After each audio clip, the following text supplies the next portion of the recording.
बिस्मिल्लाहिर्रहमानिर्रहीम। अस्सलाम वालेकुम नाज़रीन, आप यूट्यूब चैनल देख रहे हैं, मैं इमरान ख़ान हूँ। एक तो फजलुर रहमान साहब का इलेक्शन जो है वो फ़ारग हो गया और बहुत बुरी खबर जो है वो PMLN के लिए भी है। पीपल्स पार्टी के लिए थोड़ा सा मामला बेहतर है। फजलुर रहमान साहब इस इलेक्शन को जीतना चाह रहे थे, उनको लगता था कि वो बड़े आराम से ये इलेक्शन जीत जाएंगे, ख़ास तौर पर DI खान वाला, डेरा इस्माइल खान, क्योंकि उनका गढ़ है, उनका अपना घर है, उनकी सियासत का आगाज़ वहाँ से होता है, तो वहाँ से फजलुर रहमान साहब को जीतना चाहिए। लेकिन गंडापुर ने उनको हरा दिया है। अली अमीन गंडापुर के भाई हैं, उमर अमीन गंडापुर, उन्होंने शिकस्त दी है फजलुर रहमान को, और जो शिकस्त दी है उसका डाटा बहुत अजीब है, यानी जो वोटों का फ़र्क है वो बहुत ज़्यादा है। फजलुर रहमान साहब के जो उम्मीदवार हैं उनको पड़ने वाले वोटों में और PTI के उम्मीदवार को पड़ने वाले वोटों में कितना फ़र्क है मैं आपको बताता हूँ। पाकिस्तान तहरीक इंसाफ के उम्मीदवार को वोट पड़े हैं, ये पूरा पेपर है, इसको आप देख लें। बल्ले के ऊपर जो लोगों ने मोहर लगाया वो 63,753 लोगों ने वोट किया बल्ले को। उसके बाद जी जो वोट पड़ा है फजलुर रहमान साहब के उम्मीदवार को, JUI फजलुर रहमान साहब के उम्मीदवार को मोहम्मद कफ़ील अहमद, उनको जो वोट पड़े हैं वो 38,891, लगभग 25,000 की लीड से मारा है सिटी मेयर के इलेक्शन में फजलुर रहमान साहब के उम्मीदवार को गंडापुर साहब ने। और उसके बाद तीसरे नंबर पे है फैसल करीम कुंडी साहब, और ये पाकिस्तान पीपल्स पार्टी के उम्मीदवार हैं, इन्होंने 32,788 वोट लिए हैं। इसके बाद तहरीक लब्बैक के उम्मीदवार हैं, क्रेन के निशान के ऊपर वो इलेक्शन लड़े, 11,665 वोट लिए हैं। फिर एक उम्मीदवार 5वें नंबर पे है, एक 6ठे नंबर पे है, एक 7वें नंबर पे है, एक 8वें नंबर पे है, एक 9वें नंबर पे है, एक 10वें पे है, एक 11वें पे है, एक 12वें पे है, और 13वें नंबर पे जो जमात आ रही है वो जमात पाकिस्तान के अंदर 3 मरतबा अपना वज़ीर आज़म दे चुकी है। वो जमात इस सूबे के अंदर अपना वज़ीर आला भी दे चुकी है। वो जमात जो है वो इस वक्त इस बात का क्लेम करती है कि पाकिस्तान की सबसे मकबूल जमात वो है, और थोड़े दिन पहले उनकी एक लीडर कह रही थी कि 90% सीटें हम जीत जाएंगे। मुस्लिम लीग नून को जो वोट पड़े, 13वें नंबर पे उनकी पॉलिटिकल पार्टी आई, और उनके जो टोटल वोट हैं वो 73 वोट हैं। 73 वोट मुस्लिम लीग नून के उम्मीदवार रेहान मलिक को पड़े हैं, यानी 73 वोट तो हर पोलिंग स्टेशन में आधा वोट भी नहीं है ये तो, यानी वोट पड़े ही नहीं PMLN को, आधे से भी आधा वोट, यानी 2 पोलिंग स्टेशन या 3 पोलिंग स्टेशन में मिलके जाके एक वोट पड़ता है। ये हालत है PMLN की, और वो तब्दीली लाने के दावेदार हैं। तो 73 वोट पड़े जी नून लीग को। ये तो कोई उम्मीदवार पे ड्रॉ भी कर जाए ना, फिर भी कोई 2-4-5 हज़ार वोट छोटी मोटी जमात को पड़ जाना चाहिए, लेकिन 3 फिगर्स में यानी 100 वोटों तक भी नहीं पहुंच सकी मुस्लिम लीग नून। ये उनकी हालत है, यानी सबको वो ताने दे रहे हैं, सबको वो कह रहे हैं कि मकबूल आपकी जमात नहीं है, कारकर्दगी आपकी नहीं है। पाकिस्तान तहरीक इंसाफ को हर जगह पे ताने देते हैं, लेकिन इसके बावजूद क्या दुर्गत बनी उनके उम्मीदवार की। टाइगर के निशान के ऊपर जो वोट पड़े हैं वो टोटल 73 हैं। तो PMLN को देखना पड़ेगा कि कहाँ वो गलती कर रहे हैं और क्यों उनको इतने कम वोट्स मिले हैं। एक और ख़बर है, और वो ख़बर है वज़ीर आज़म पाकिस्तान के ख़िलाफ़ जो तहरीक अदम एतमाद लाने के लिए तैयारी की जा रही थी मुस्लिम लीग नून की जानिब से। मुस्लिम लीग नून की क़यादत गई, पहले उन्होंने जरदारी साहब की मिन्नतें की, फिर फजलुर रहमान साहब की मिन्नतें की, उनसे माज़रत की, उसके बाद MKM वालों की मिन्नतें की, उनसे माज़रत की। सबसे मिन्नतें और माफ़ियाँ मांगते मांगते वो पहुँचे चौधरी बरादरान के घर, जिनकी सियासत को तबाह करने की उन्होंने बड़े अरसे तक कोशिश की थी। वहाँ भी मिन्नतें की, माज़रत की, और चौधरी बरादरान ने उसके बावजूद टका कर जवाब दिया है। वो जो जवाब दिया है वो अब मेरे पास खबर आई है, मैं आपको रिपोर्ट करता हूँ। लेकिन पहले मुन्निस सलाई ने क्या कहा इस बारे में। वज़ीर आज़म पाकिस्तान के साथ वो मौजूद थे एक तकरीब में, और यहाँ पे कुछ और भी सरकारी लोग मौजूद थे। ये पाकिस्तान में हाइड्रो पावर डेवलपमेंट के हवाले से बैनुल अक़वामी सिम्पोजियम की एक तकरीब है, वहाँ पे खिताब हो रहा था, और उसमें मुन्निस सलाई साहब ने जो जुमले बोले वो जुमले पहले आप सुन लें, फिर आपको बताता हूँ कि एक्चुअली ये हो क्या। ये तमाशा चल रहा है, जो भी बातें हो रही हैं, सियासी लोग हैं हम, हमारा काम है लोगों को मिलना, कोई घर आए इसको वेलकम करना, लेकिन सियासी लोग तल्लुकात बनाते हैं और तल्लुकात निभाते हैं। जिस तरह हमारा जनाब से एक तल्लुक बना है और वो हमने निभाने के लिए बनाया। तो ये आपने सुना मोना सलाई साहब को, ये इस ख़ानदान का जो पॉलिटिकल फ्यूचर है वो मोना सलाई हैं, और एक दो और लड़के भी इनकी फैमिली में सियासत करते हैं, लेकिन ज़्यादा लोग जो है वो कारोबार करते हैं। अब चौधरी शुजात हुसैन साहब तो बीमार हैं बड़े लंबे अरसे से, उनकी अयादत जो है वो सबको अब याद आ रही है, और यही बात इमरान खान साहब ने भी इसका ताना दिया है। मोना सलाई ने बिल्कुल क्लियर कर दिया है, यानी मुस्लिम लीग नून जो एक तासुर बनाना चाह रही थी कि चौधरी बिरादरान से मिलने के बाद हुकूमत के लिए मुश्किलात पैदा हो जाएंगी, और एक ऐसा मोमेंटम बनाना चाह रही थी कि चौधरी बिरादरान को जब हम मिले हैं, अगर यहाँ से कोई वजाहत नहीं आती तो लाजमी बात है कि MQM भी थोड़ा सा ज़्यादा तेज़ हो जाएगी। उनको भी लालच आएगा कि जो चौधरीयों को मिलने वाला है वो हम ले लें। इसी तरह MQM के बाद बाकी जमातें जो हैं उनको भी लालच आएगी, वो भी चाहेंगे, चाहे वो बलूचिस्तान अवामी पार्टी है, चाहे वो GDA है। लेकिन मोना सलाई साहब ने इन सब की उम्मीदों में पानी डाल दिया। अब जो मज़े की बात है वो मैं आपको बताने लगा हूँ। कल तक पाकिस्तान के मीडिया के बड़े बड़े नाम, बड़े बड़े सुर्खेल कल तक ये कह रहे थे कि मोना सलाई और चौधरी बिरादरान, उनके साथ शहबाज शरीफ साहब का मिलना, बातचीत करना इमरान खान साहब के लिए बहुत परेशानी की बात है, इनकी हुकूमत गिर जाएगी और ब्ला ब्ला बहुत कुछ। किसी ने ये नहीं कहा कि चौधरी बिरादरान तो वो वाले डाकू हैं या वो वाले चोर हैं जिनके खिलाफ शहबाज शरीफ साहब ने पिछले तकरीबन 10-15 साल सियासत की है। ये तो वो वाले लोग हैं जिनका शरीफ खानदान के साथ एक बड़ा बैर चला आ रहा है। ये तो वो लोग हैं जिन्होंने मुल्क को लूट कर खाया है। ये तो कातिल लीग वाले लोग हैं। ये तो चौधरी चोर बन गए। ये वो वाले लोग हैं जो शहबाज शरीफ साहब कहते थे। ये बातें पाकिस्तान के मीडिया के जो बड़े बड़े सुर्खेल हैं उन्होंने ये बातें नहीं की। कल सब सिर्फ ये बताना चाहते थे कि चौधरी बिरादरान के शरीफ खानदान के साथ हाथ मिलाने के बाद इमरान खान साहब की गेम ख़त्म, सब ये बता रहे थे। लेकिन आज जब मोना सलाई ने आकर कहा कि कोई गेम ख़त्म नहीं हुई, ज़रा तगड़े होकर अपने आप सारे लोगों को कहते हैं पार्टी के कि घबराना नहीं है, हम आपके साथ अपना ताल्लुक निभाएंगे। और मैंने आपको पहले भी बताया था कि चौधरी बिरादरान मिलने से इनकार नहीं करते। उनको कोई भी मिलने जाता है वो मिलते हैं, शदीद तरीन मुखालिफ से भी वो मिलते हैं। उनको आज भी कोई बुलाएगा मिलने के लिए या कोई उनसे मिलना चाहेगा तो वो जाकर मिलेंगे और वो बुलवा कर भी मिलेंगे, और वो घर में मेहमान को आने भी देते हैं। ये शहबाज शरीफ साहब हैं जो इस तरह की जिद करते हैं, मैं उससे नहीं मिलूंगा, मैं उससे नहीं मिलूंगा। ये नवाज शरीफ साहब का, शहबाज शरीफ साहब का ये है तरीका, इमरान खान साहब का भी है, वो भी बाद औक़ात इनकार करते हैं। लेकिन चौधरी बिरादरान की सियासत बिल्कुल मुख्तलिफ है। वो लोगों से कता ताल्लुक ही नहीं करते, वो मुलाकात करते हैं, मुज़ाकरात में यकीन रखते हैं, पॉलिटिकल लोग हैं, आने जाने से मना नहीं करते किसी को। तो यही उन्होंने किया।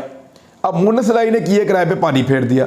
लेकिन जैसे ही मोना सलाई ने वज़ीर आज़म के साथ खड़े होने का इशारा दिया तो आज वही सारे मीडिया के सुर्खेल जिन्होंने कल तक कभी नहीं कहा कि मोना सलाई के बारे में तो शरीफ खानदान ये कहता था, परवेज़ इलाही के बारे में तो शरीफ खानदान ये कहता था, चौधरी शुजात को तो ये लोग ये कहते थे, ये कोई बात उन्होंने कल तक नहीं की। लेकिन आज वो सारे कह रहे हैं लो जी मोना सलाई तो बहुत बड़ा चोर है, मोना सलाई ने तो फलां जगह पे EOBI के पैसे खाए हुए हैं, फलां जगह पे फलां पैसे खाए हुए हैं। तो मैं आपको बताता हूं कि बिल्कुल वो केसेस हैं, पकड़ा जाना चाहिए, इनको सज़ा मिलनी चाहिए। चौधरी बिरादरान के ऊपर कुछ ऐसे करप्शन के केसेस बदस्तूर मौजूद हैं जिनकी कोई जस्टिफिकेशन ये ख़ानदान नहीं दे सका है। मेरी नज़र में इनका एहतसाब होना चाहिए, चाहे ये शहबाज शरीफ के साथ खड़े हों, चाहे ये इमरान खान के साथ खड़े हों। लेकिन जो जिसका हिसाब है वो चुकता होना चाहिए मेरी नज़र में। लेकिन हमारे जो सहाफ़ती बरादरी है उसको पता नहीं क्या हो गया।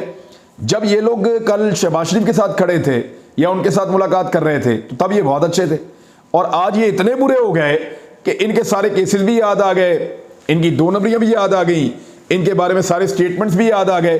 तो ये एक दोहरा म्यार है पाकिस्तान की मीडिया का। मैं कल भी ये कहता था, मैं आज भी ये कहता हूँ कि इस ख़ानदान के ऊपर ऐसे दाग लगे हैं जो धुल नहीं पाए आज तक, और उसके ऊपर अभी भी एक बेहतर और ज़बरदस्त एहतसाब की गुंजाइश मौजूद है जो होना चाहिए, उसूलन वो होना चाहिए।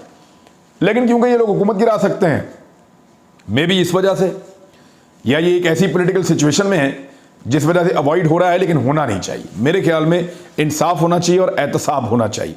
बहरहाल वज़ीर आज़म पाकिस्तान ने ये वाला राउंड जीत लिया है, और जीतने के बाद उन्होंने अपनी तैयारी शुरू कर दी है ख़ास तौर पे बल्दियाती इंतखाबात की।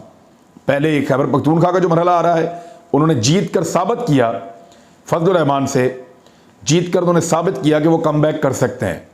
वो पहले खैबर पख्तूनख्वा में कम बैक करेंगे और बहुत हद तक पंजाब में। अब मैंने कुछ देही इलाकों से जब इन्फॉर्मेशन इकट्ठी की है तो शहरों में तो पीटीआई की हालत उतनी अच्छी नहीं है, ख़ासतौर पे बड़े शहरों में, लेकिन देही इलाकों में पीटीआई ने बहुत बड़े पैमाने पर अपना काम सीधा कर लिया है। यानी कई इलाकों में सड़कें, कई इलाकों में डेवलपमेंट, कई इलाकों में ऐसे काम करवाए हैं जहां कभी फंड्स नहीं जाते थे। ये इन्फॉर्मेशन हम कलेक्ट कर रहे हैं।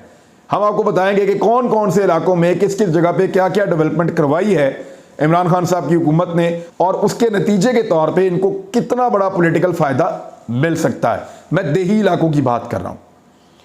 अभी किसानों को भी शिकायत है इमरान खान साहब से, अगर वो दूर ना हुई आने वाले वक्त में तो ये एक और प्रॉब्लम हो सकता है। अब आ जाए इस बात पे कि इमरान खान साहब ने क्या स्टेटमेंट दिया इन्हीं लोगों के बारे में। उन्होंने कहा कि जो घबराए हुए हैं उन्हें 20 साल बाद चौधरी शुजात की सेहत का ख्याल आ गया, हम नहीं घबराए हुए। पाकिस्तान में इसी तकरीब के अंदर खिताब करते हुए जो जिसपे वो नस्ली बात कर रहे थे, इमरान खान साहब ने कहा कि पीटीआई वाले घबराते नहीं हैं क्योंकि उनकी सख्त तरबियत की गई है। जो घबराए हुए हैं उनको शुजात हुसैन की सेहत का ख्याल आ गया है। ये वो घबराए हुए लोग हैं जो अपने वर्कर्स और अरकान असम्बली की 20-20 साल पुरानी फौतगी पर ताज़ियत के लिए जा रहे हैं। चौधरी ख़ानदान पर पूरा एतमाद है। शायद ही पाकिस्तान में किसी के पास वो सियासी सलाहियत हो। वैसे चौधरी शुजात हुसैन साहब के बारे में मैं ये कह सकता हूँ कि जो पॉलिटिकल विजन उनका है, आप नेगेटिविटीज़ को एक साइड पे करें, जितनी पाकिस्तान की पॉलिटिक्स और उसकी डायनामिक्स की समझ चौधरी शुजात हुसैन को है, मुझे नहीं लगता किसी और को है। मेरी उनके साथ बड़ी लंबी डिस्कशन भी हुई है 2-3 मरतबा।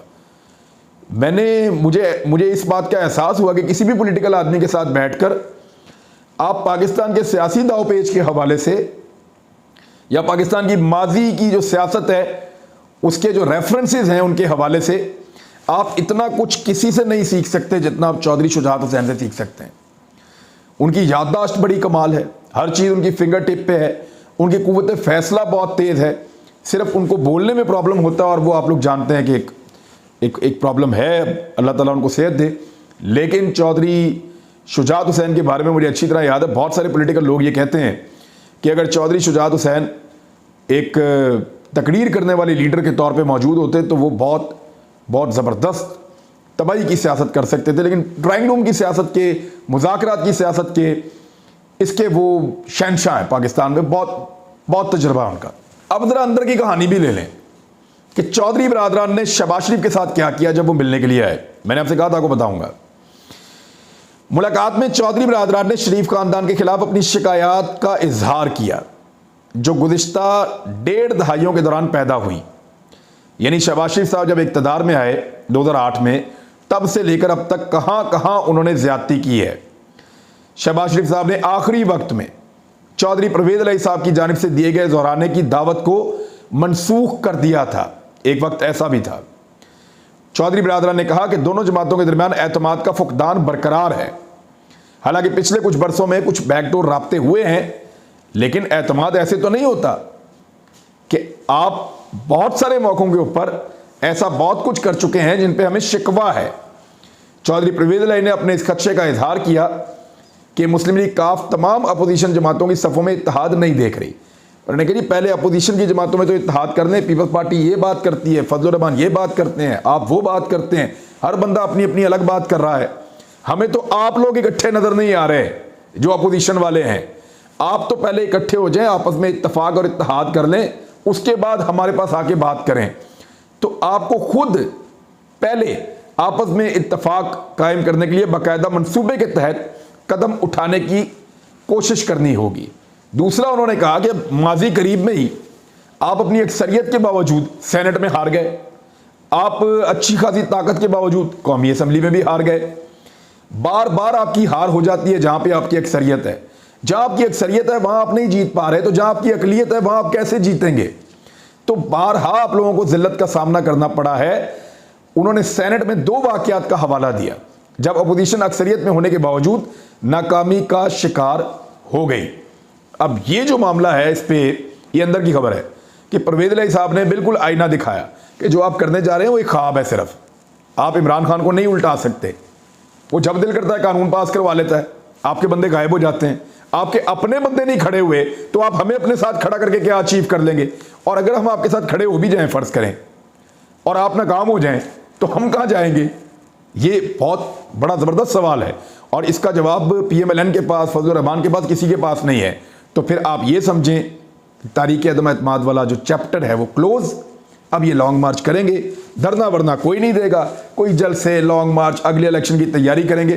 तो इमरान खान साहब कहीं नहीं जा रहे, वो अपना टाइम पूरा करेंगे जब तक कि अगर किसी ने उनके खिलाफ कोई बड़ी साजिश ना की, मुक्तदर हल्के अगर उनको निकालने पर तुल ना गए, तो तब तक तो वो यहाँ पे स्टे करेंगे। दूसरी एक और बात ये है कि अगर उनको ज़बरदस्ती भी निकाला गया तो एक नई सिचुएशन क्रिएट हो जाएगी पाकिस्तान में। सहाफ़ियों की फ्रस्ट्रेशन और उनकी हालत ये है कि कुछ सहाफ़ी थोड़े दिन पहले आर्मी चीफ बैठे हुए थे इमरान खान साहब के साथ एक कुर्सी पे, वो तस्वीरें लगा रहे थे, कुर्सी पे बैठा दिया। आज सोफे पे बैठे हुए थे, आज तस्वीरें लगा रहे हैं, सोफे पे बैठा दिया। तो जब आपकी सहाफ़त, मुखालिफिन की सहाफ़त यहाँ तक पहुँच जाए कि वो कुर्सियों और सोफ़ों को नापना शुरू कर दें और देखना शुरू कर दें कि तशरीफ़ कहाँ पे रखी है, तो फिर आप अंदाज़ा कर लें कि और कुछ नहीं मिल रहा होता जब ये ढूंढना पड़ता है। तो नाज़रीन, अब तक के लिए इतना ही। अपना ख्याल रखिएगा, अपने इस चैनल का भी। अल्लाह हाफ़िज़।